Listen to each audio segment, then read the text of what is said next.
Hello and welcome to Cocoa Pods, a podcast of the Birth Center for Natural Deliveries Foundation. My name is Dr. Bola Sogade and I'm your host. Today we are fortunate to have with us Dr. Ogunsakin, an infectious disease specialist. Thank you, Dr. Ogunsakin, for coming to our podcast today. You're welcome. Thank you for having me.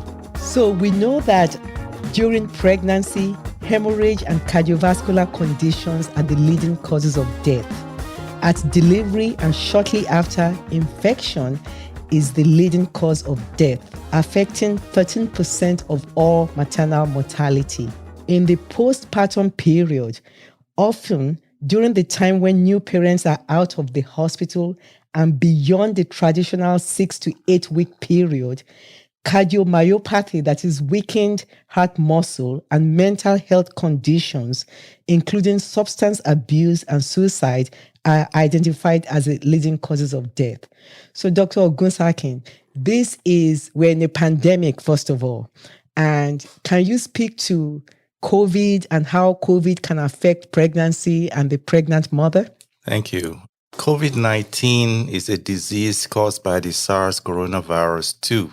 It is a worldwide infection right now. It's called a pandemic. It is highly infectious, and it has been seen that COVID-19 infections in pregnant women tend to be more severe than in non-pregnant women. Also, COVID-19 infections in pregnant women carry a significant risk for the mother and the baby. Severe COVID-19 infection in a pregnant woman can result in serious illness that can jeopardize the life of the mother and the baby. It can result in breathing problems, shortness of breath. If it's severe, that can need admission to the hospital, admission to the intensive care unit, and even placement of the mother on the ventilator. So COVID-19 can be very severe in pregnant women, and it can also jeopardize the baby and result in premature labor, premature and preterm delivery, in which situation the baby is born earlier than normal. And when that happens, the baby's life can be in jeopardy. So COVID-19 is a very serious disease, can be a very serious disease in pregnant women. So I think we all know this, but what are some of the preventative things that a pregnant woman, like any other person, should be doing to at least prevent catching the COVID-19 illness?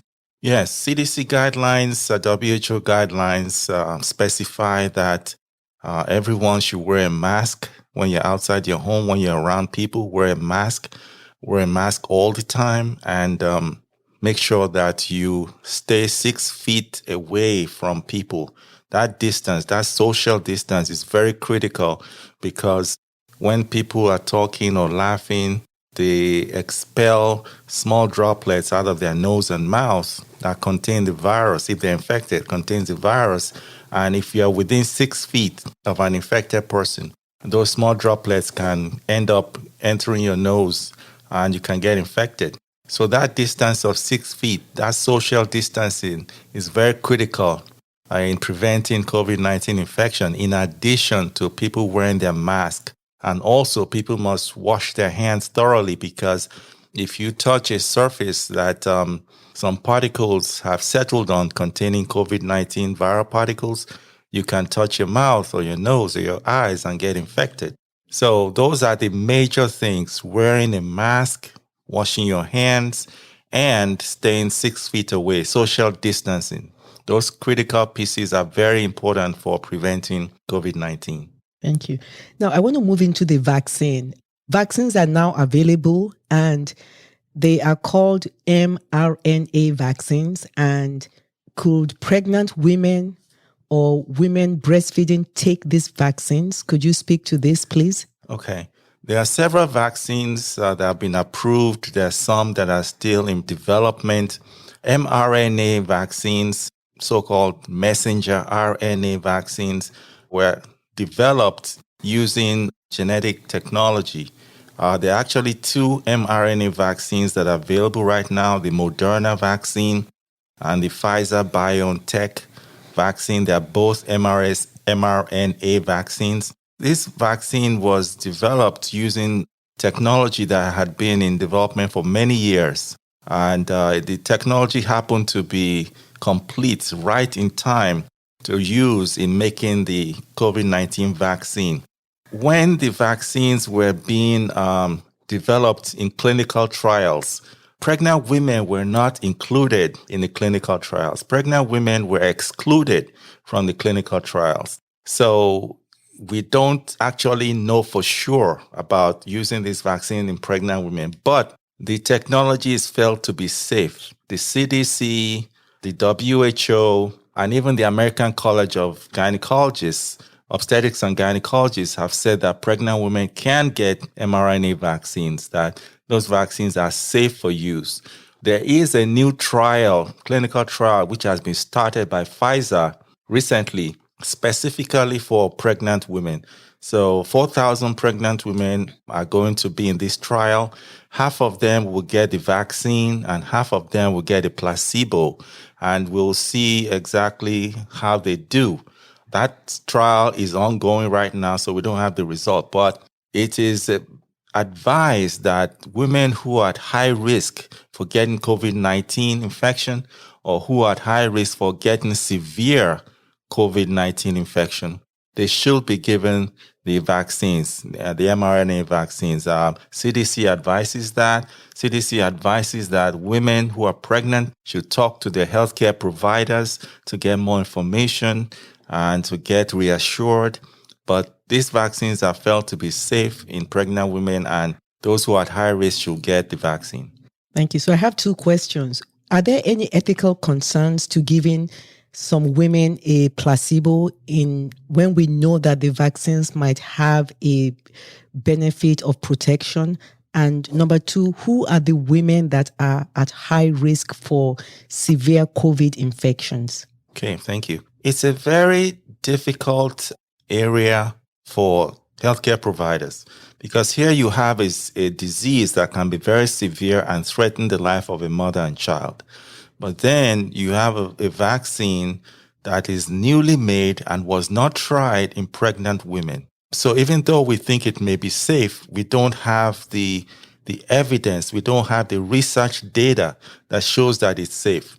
Now, concerning giving placebo to half of the women, in scientific research, that is the way things are done. If you want to prove that something is safe, you have to give it to a certain group of people and then not give it to another group of people and then compare the outcomes. Scientifically, that is the way to prove that something is safe.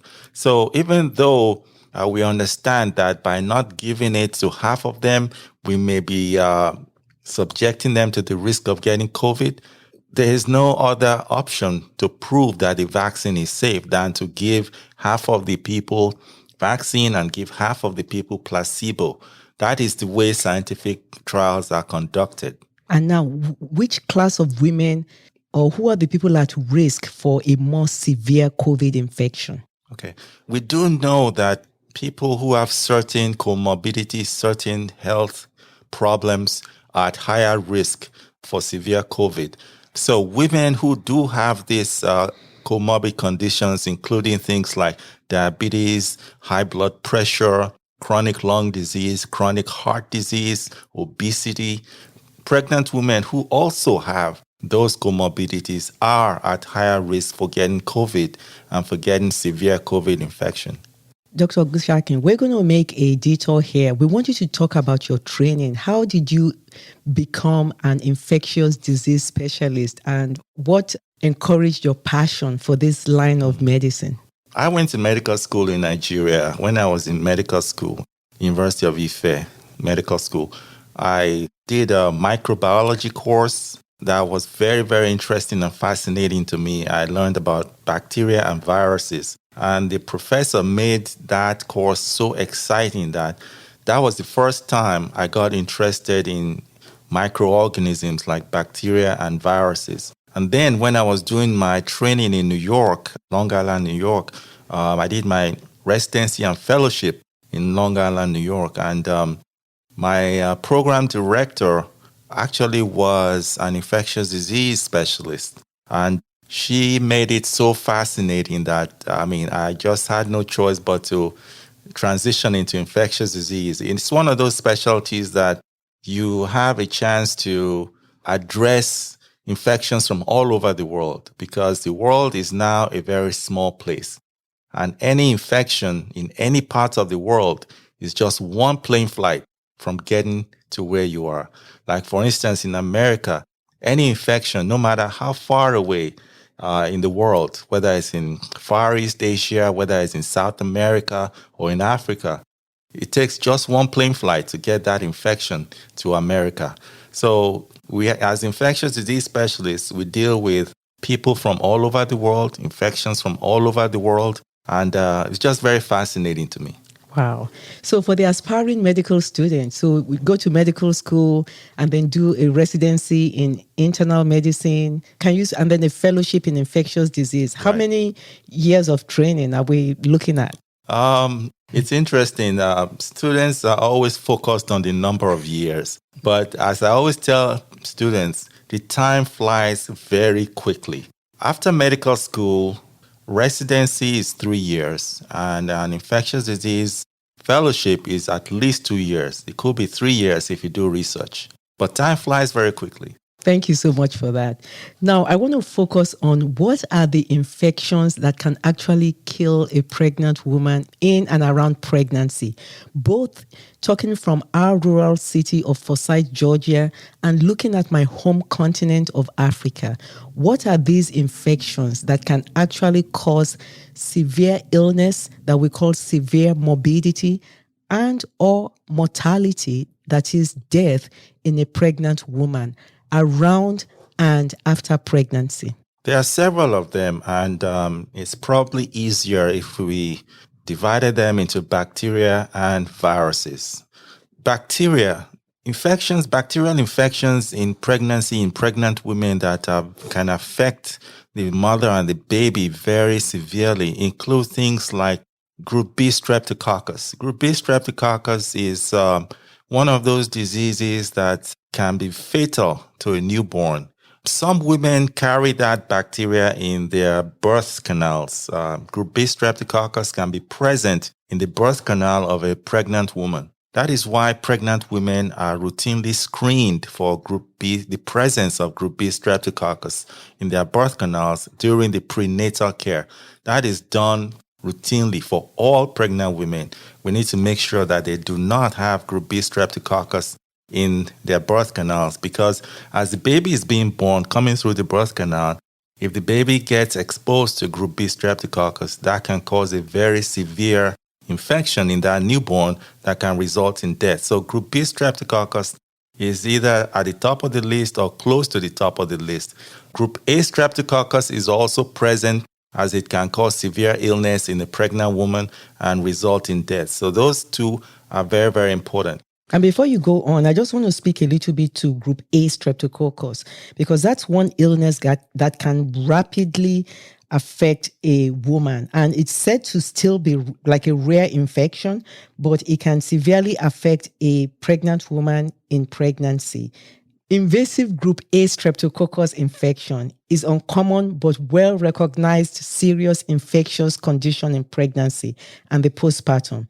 It says that pregnant and postpartum women have a 20-fold increase in attack rate compared to non-pregnant women, and that the majority of cases, up to 85% of these cases, occur in the postpartum period, with only 15% occurring during pregnancy, and that the annual incidence of group A streptococcus postpartum infection in the United States is about 6 per 100,000 live births. But globally, group A streptococcus sepsis causes about 75,000 maternal deaths every year. That is, 75,000 women will die from invasive group A streptococcus infection every year. So that can be a serious infection. Yeah, it's a very serious disease. And what makes it very serious is that the bacteria can produce a toxin. And that toxin allows the bacteria to spread rapidly through tissues. The group A streptococcus produces a toxin, and that toxin kind of breaks down the separation between cells or tissues. It's like something that is in a house. It's like a fire in a house that is breaking the walls, has the ability to break the walls and spread rapidly throughout the house. So that's what group A streptococcus has. It has that ability to produce a toxin, an enzyme that can break down tissue planes and spread rapidly in tissues. And because of that, it can rapidly cause infections that move quickly through the body and cause severe illness. It is a so-called flesh-eating bacteria, and it is very, very rapidly moving. It can start as an infection in a toe and rapidly move up the leg within hours. So it's a very dangerous infection, and it can be rapidly fatal. So if a woman has fever or any breakage in the skin in pregnancy, for instance, they should seek care quickly so that we can identify the organism. Yes, definitely, because that's all it takes. It takes a small break in the skin, and that allows the bacteria to get in the skin, and it can rapidly move upward throughout the whole body. Wow.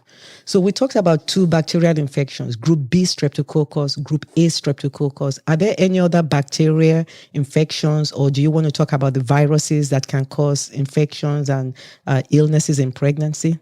There are other bacterial infections, and these include the ones that cause sexually transmitted infections. Sexually transmitted infections like chlamydia, gonorrhea, and other things. These are very, very dangerous in a pregnant woman because there's that possibility that infection will infect the fetus or the newborn baby. Now, gonorrhea and chlamydia especially, because these are the two most common sexually transmitted infections, if they are present in a pregnant woman who delivers a baby through the birth canal, these infections can affect the newborn and cause, especially chlamydia. Chlamydia can cause infection in the eyes of a newborn, as well as gonorrhea. And this can cause significant infections in the newborn and result in debility, like in loss of vision, loss of hearing, and things like that. So all pregnant women have to be screened for sexually transmitted infections during pregnancy and before birth. Also, the bacteria that cause urinary tract infections are very important. All pregnant women have to be screened for urinary tract infections. That is why pregnant women, when they go to the prenatal clinic, every visit, their urine is checked. Every visit, their urine is checked because the healthcare providers want to find out if there's any evidence of a urinary tract infection, which must be treated immediately. So pregnant women are the only group of women where even when they don't have symptoms, we need to screen them for urinary tract infections or the presence of bacteria. Even the presence of bacteria in the urinary tract without any symptoms, that needs to be screened and looked for. And if that is found, then it must be treated immediately. Wow. Now, I don't want to forget trichomoniasis, which is another sexually transmitted infection in the United States. And it is stated that in the southern part of the United States, it shares a disproportionate burden of infection with rates up to 14%. And that infection with Trichomonas vaginalis increases risk of HIV acquisition and is associated with adverse perinatal outcomes, including preterm birth, low birth weight, and premature rupture preterm premature rupture of membranes. Can you speak a little bit more to trichomoniasis in pregnancy? Right. The bacteria Trichomonas vaginalis is, like you said, pretty common. It's a very common cause of sexually transmitted diseases, and it can predispose towards the acquisition of HIV infection. Any bacteria that causes damage to the lining of the genital tract, the genitourinary tract, any bacteria that causes damage to the lining facilitates the entry of HIV into the body.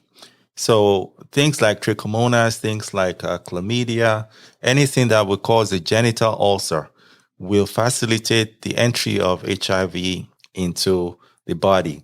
So trichomonas is one of those very common infections, sexually transmitted, and pregnant women need to be screened for that so that it should be treated so that it doesn't cause things like preterm premature rupture of membranes. That entity is another very, very important infection, can cause a very important infection in pregnant women because the baby is surrounded by membranes, two membranes, the chorion and the amnion.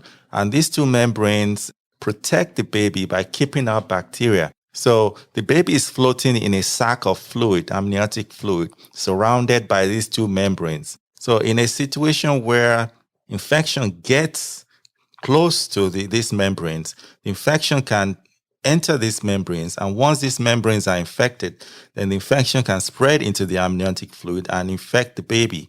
And that can have serious outcomes for the baby. That can jeopardize the baby. That can result in the death of the fetus and the loss of the pregnancy. And also that can infect the mother and cause sepsis and death. So is that condition clinically called chorioamnionitis? Correct.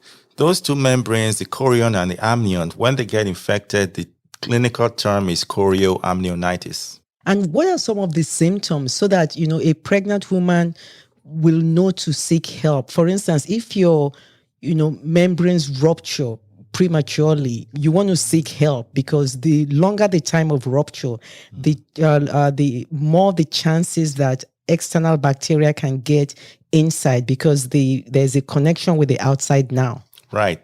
Rupture of the membranes is a very dangerous event in a pregnant woman because it then creates a passage from the outside directly to the baby that bacteria can follow and infect the baby. So rupture of membranes is supposed to occur at birth, right at birth, when the baby is ready to be born, when labor is in progress. That's when rupture of the membranes is supposed to happen. But if rupture of the membranes happens prematurely, when the baby is not even ready to be born, and opens a passage from the outside to the inside, directly to the baby, infection can then travel from the outside into the amniotic sac and infect the baby directly. So that's a very dangerous occurrence that leads to chorioamnionitis, which is a severe infection that can jeopardize the baby and the mother. And that usually manifests in leakage of amniotic fluid. If a woman who is not in labor starts to see her amniotic fluid leaking, that is an emergency and she needs to seek medical attention right away. When that infection happens, it usually manifests in things like fever, abdominal pain, chills, and the mother feels very, very sick and she needs to seek attention right away. Now, in my career, I have seen women managed. They were so sick that they had to be managed in an ICU setting, an intensive care unit setting.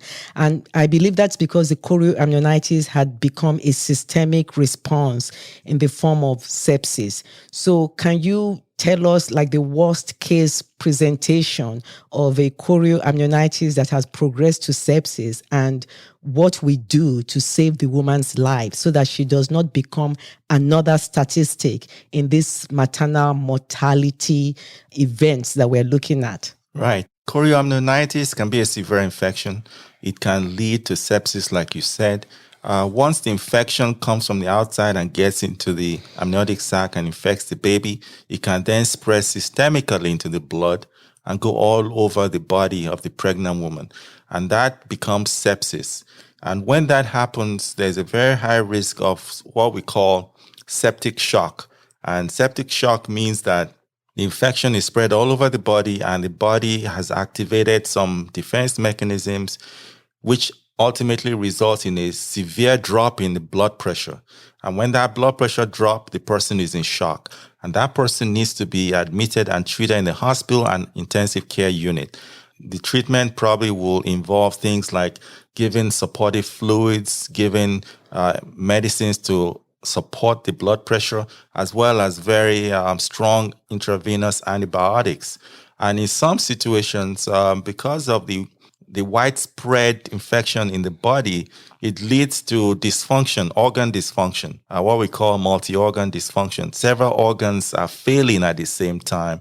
And these organs include the lungs. The patient is having difficulty breathing and maintaining oxygen. The kidneys are involved. The kidneys don't function right. The patient cannot make urine.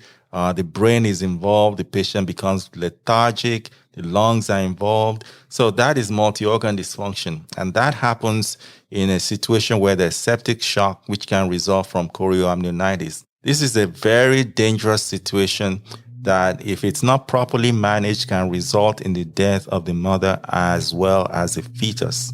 Wow. So some of the things to do to prevent that situation is, like you said, if a woman feels that her membranes are ruptured or her amniotic fluid is leaking before she goes into labor, she needs to consider this an emergency and let her healthcare provider know.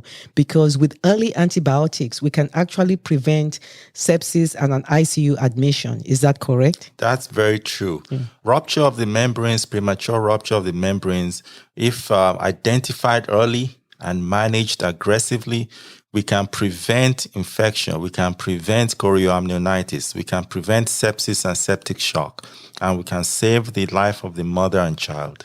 Now, in my career, there are some instances in which a mother has an infection, and in 2021 America, the standard of care is not to allow a vaginal delivery, and that is to deliver that woman surgically by a C-section. One of those instances is when a woman has active genital herpes. I absolutely do not want that baby coming out through the birth canal. Can you speak to the viral causes of infections in the mom and how serious they can be and how they can affect the baby? Yes, genital herpes, usually type 2 herpes, sometimes type 1, can be very severe in a newborn. Pregnant women need to be screened to find out if they have herpes simplex infection, genital herpes simplex infection. So during the prenatal screening and management, that has to be one of the key things, especially before birth, going towards the time of labor. Because if a woman has active genital herpes and she's in labor, if that baby is born through that birth canal, there's a very, very high risk that that baby will be exposed to genital herpes simplex and will acquire that infection. And that infection can cause not only severe eye infections in the neonate, it can cause a systemic infection in the neonate that can result in severe morbidity, mortality, death of the neonate. So it is very important that any pregnant woman who has active genital herpes and is going to labor should be delivered via cesarean section and should not be allowed to have a natural birth in order to protect that fetus.